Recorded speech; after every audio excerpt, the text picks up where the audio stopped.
Welcome, and thank you for joining us on this morning edition of WPNN. I'm Sabrina Bryant. An annual event on campus is canceled. Jasmine Soneshine and Becky Kopp explain why the Dean's Convocation was canceled. Usually around this time of the year, the William Penn Gymnasium is full of students attending the Dean's Convocation. This is an event for the students to get inspired for their college career. However, this year, there won't be a Dean's Convocation for the first time in 12 years. We talked to the Dean, Dr. Noel Staley, to find out more. We decided, I think late in December, that just nothing was working out, and to keep trying would be, and not cancel it. We didn't want to cancel it too late. So I think it was late December or very early when we came back. This year, I have worked on finding a speaker for several months, and we've gone through one after the other, and just haven't been able to line one up on the right time. We look usually for candidates who are Penn alum, but also other professionals. And just in a weird series of events, we weren't able to get any of them in the timetable and the gift, the honorarium arrangement that we have. Personal note, I think these January convocations generally have been a lot of fun. They're meant to be a little more interactive. The band plays, it's not too long. We just get out and feel good in the process. So I was disappointed that we didn't have it. Scott Cresley, professor of instrumental music, has to adjust to the schedule change. It just so happened that it fit our schedule that the chapter that we were going over in class was rather long. And so rather than breaking up into 2 class periods, we extended it into 3 class periods. And then we also went in and added information that wasn't necessarily covered in the book, but we thought would be more meaningful for the students. And we were warned that that was a possibility, that they were having problems finding a guest speaker for that. So we had an idea that might or might not happen, and that's when we started to try to brainstorm ideas for other activities. However, according to the Dean, there will be convocations in the future. For WPNN, I'm Jasmine Soneshine. Well, with the recent ice storm in Oskaloosa, followed quickly by warm temperatures, the weather this season has definitely been all over the place. When it's wet outside and temps dip below freezing, this can make traveling in the winter much more dangerous for drivers. So here are some things to keep in mind in order to safely travel during this winter season.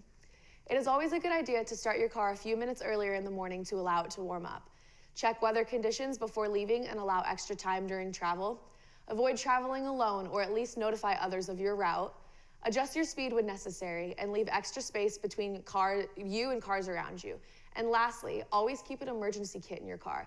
This kit should include a small shovel, a first aid kit, non-perishable food items, flashlights, candles and matches, extra clothing, blankets, and a backup battery for cell phones. In the case that you do get stuck, the Department of Transportation says that you should stay in your vehicle and do not try to walk to safety. If you must leave, use a lifeline or rope to ensure your safety. One should also start their car every 10 minutes each hour to conserve heat. Keep the exhaust pipe clear of snow, tie a brightly colored cloth to the antenna, and turn on the dome light when running the engine. For more tips like these, check out the DOT's website at iowadot.gov. Well, spring semester is also the start of pledging for Greek life. With Greek Week just wrapping up, Kadeem Ellington and Alyssa Carey have the details on Greek Week and the Greek organizations on campus. Greek life may not be as strong as some students may like, but William Penn University has 9 fraternities and sororities on campus. As a whole, we're sitting at about 85 active members, which is about 9% of the student body here. We'd like to see that jump to about 20% and just revitalize the entire Greek life.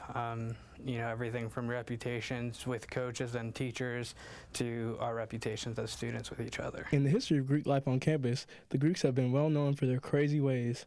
In more recent years, the ideas of which they had caused the name to receive a bad connotation.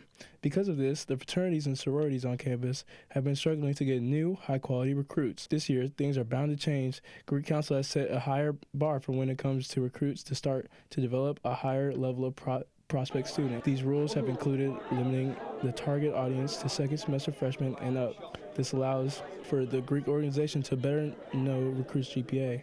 Greek Council has also started to create some new rules of their own as well.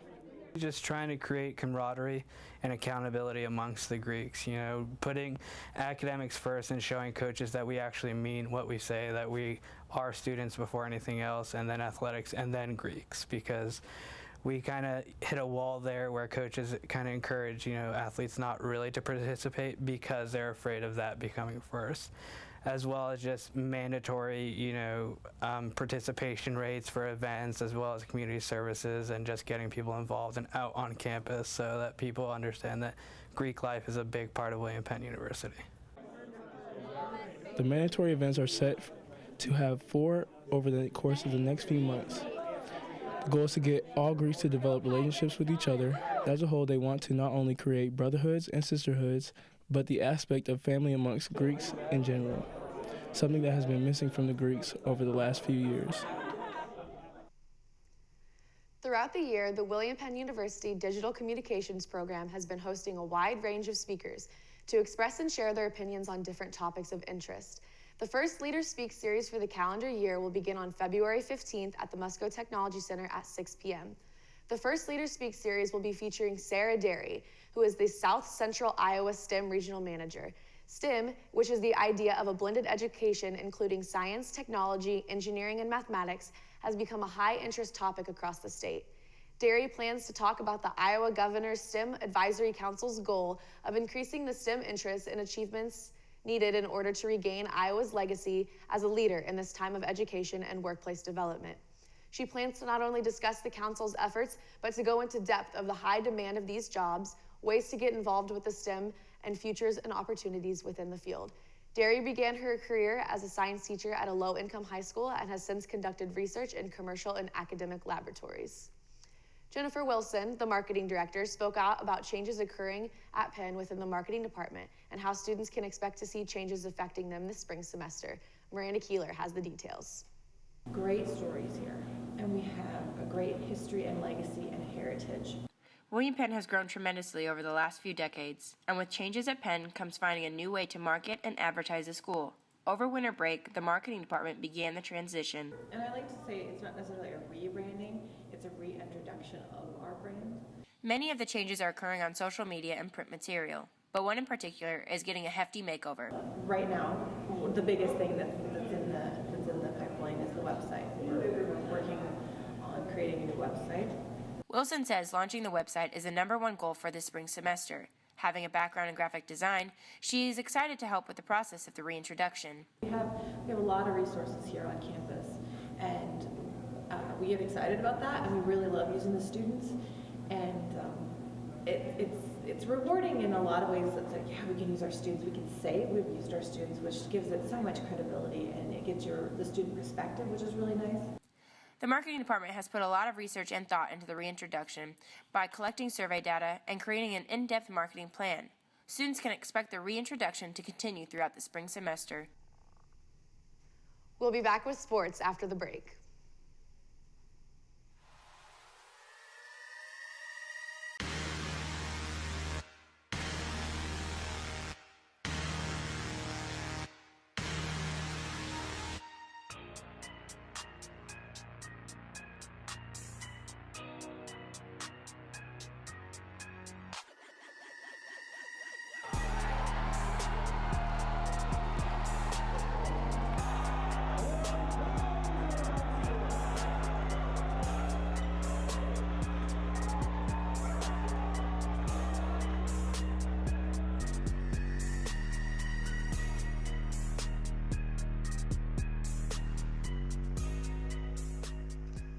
Well, it's settled. Jaymee Highcock will take on the women's soccer team additionally to his responsibilities with the men's squad. Highcock has experience in situations like this when he was a graduate assistant at Avila University. This is also why he expressed interest in taking the job to the athletic staff. Many players were concerned about this decision, however, but Highcock has everything planned out. Practices, there'll be no correlation, there'll be no problem. There will be something like the women will practice 3:30 till 5, and then the men will go from 5 to 6:30, or depending on schedules and maybe alternating times on certain days, but that would be the practice schedule. And then regarding games, I've just finished up the schedule now. We already had, obviously 12 conference games that were back-to-back. We'd already planned 15 games that were double headers anyway, so to move and adjust 3 games around, it was not the most challenging process. He also wants to hire a full-time assistant to split between both teams, and the staff is currently looking for graduate assistants for the women's team. You know, it's a chance for everyone to get better, players, staff, you know, academically, athletically, and then good things are going to come. You know, one thing since I've been here is, you know, set the barriers high, set the goals high, and ultimately make a program to be proud of. And I think the women need a little bit of guidance. There's some very good players there, and we've got some very good players on the men team. And you know, I have high goals. They should have high goals, and together we can make this a program to where it needs to be and something that we can all be proud of. January 7th was a big night for Statesman basketball as men's basketball coach John Henry became the winningest coach in program history with a 93-84 win over Graceland. Henry got the magic win, number 320, in front of the home crowd. Henry, who took over the program less than 10 games into the 2001-2002 season, has led the team to 5 regular season titles, 5 tournament laurels, and 6 national tournament appearances. Senior Torrin Jones contributed with a massive 32 points and 17 rebounds, and Jarvis Haywood helped with 25 points, including 3 three-pointers. Congratulations to Coach Henry for reaching this huge milestone, and best of luck for the rest of the season. This has been another edition of WPNN. From all of us in the Digital Communications program at William Penn University, thanks for watching.